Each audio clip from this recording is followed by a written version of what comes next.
After my last 2 videos about leaving my 6-figure photography business, I know there's one question that's sure to keep coming up. And that's a fair question. I'm pretty sure from the outside looking in, it looked like I woke up one day, decided to hit record and say, I'm leaving my business. And now I'm just hoping that everything is gonna work out. Nah. And you're probably also thinking, okay, Veronica, that's cute and all, but how you plan on making some money? Okay, because bills. The first thing I want to make clear is that I'm not leaving my business overnight. I still have clients on the books and they deserve and will get the very best of me. They're going to get the same experience that everyone else has gotten over the years. I cannot and will not ever leave my clients hanging. Secondly, I'm on the hook for my lease for 2 years. It wouldn't really make sense for me to just drop everything and walk out on my business because I'm not about making emotional decisions. And this is a calculated decision that's been a long time coming. This is definitely not going to be like the movies, how somebody makes a dramatic decision to quit their job, sell everything, and move across the country. Baby, I did that too, but that was for my 20-year-old self, not for 40-year-old Veronica who has a mortgage, a husband, kids, and bills on top of bills. So to answer that question, I'm going to be sharing some things that are already in place and possibly share some things that I have in the works. So around about 2021, 2022 or so, I started options trading. A friend of ours told us about it, and I kind of knew a little about it, but I wasn't fully educated on how it worked. Well, he explained the whole thing to us. We joined his investment group, and then things kind of took off from there. Now, I will say that I did not trade often.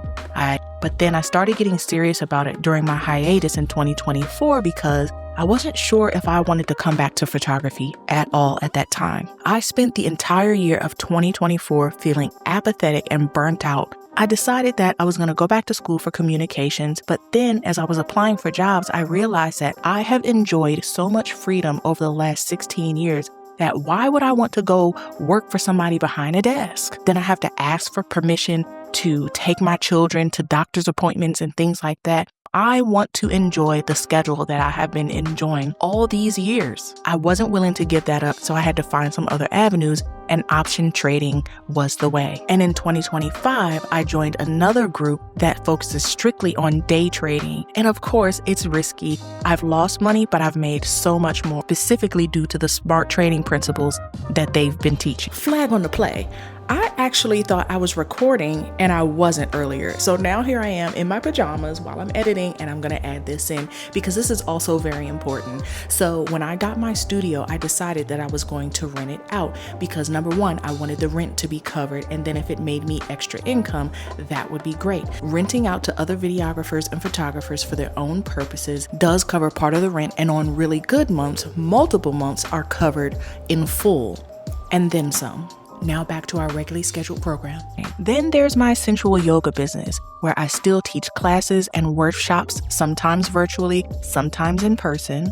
And originally as a yoga teacher, I thought that I would be teaching classes on a regular basis. But when I teach the sensual yoga workshops, I want it to be very intimate. I want it to feel like a special occasion. So if I'm teaching it on a regular basis, it's not going to have the same effect. So I sporadically open up classes after I've been able to thoughtfully program a class. Next, we have our investment property. So my husband and I got an investment property last year, and while it's just enough to cover its own bills at this time, plus a little bit more, I wouldn't necessarily consider that income. Anything the house brings in, we leave it in that account.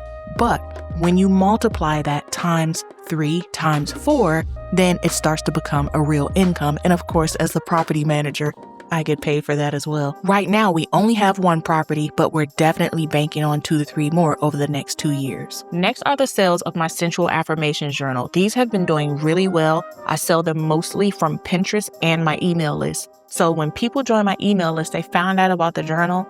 I'm selling a few right away, usually within a couple of days. These have been doing really well since I introduced them last year. And lastly, our digital products. So I've taken the last 7 months to painstakingly create 3 different products, 2 of which are in the final stages to go into publication. And if you're noticing a common theme, you've picked up that these are things that will still bring me money in to lighten the load as I taper down on my photography business, And also, don't cause me to trade my time for money anymore. Because one of the main things I want to do is be there for my children. I want to be with my children. All of these things would allow me to do that. Yes, it's still going to take my time and effort. I still have to put in the work, but I'm willing to do that in order to get some of my time back from my boudoir photography business. Of anything I'm sharing with you today, I hope the takeaway for you is that you don't have to do anything quickly. If you're deciding to make a big change in your life, no matter what that is, please know you could plan it out slowly and make things work for you. All you have to do is believe that you can make it happen. Because for me, for years,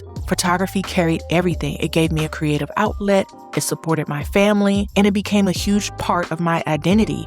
And I'm just not sure if I want that to be the case anymore, especially because during economic downturns, when things get slow, it becomes feast or famine, and I don't want to ever experience that again. I felt like that in 2019. I felt like that in 2022 or so when the world opened back up, and I'm not about to go through it again. I want to get while the getting is good, and I want to get the hell on. I'm not going to expect my boudoir photography business to carry the weight on its own anymore. Putting these things in place has taken so much pressure off of me. I don't know exactly what life is going to look like a year from now, but I do know that I'm moving towards something that looks more aligned for the life I want to live. So if you're in a season of trying to figure out what's next for you, I hope this video reminds you that you don't have to have all the answers before you take the next or the very first step.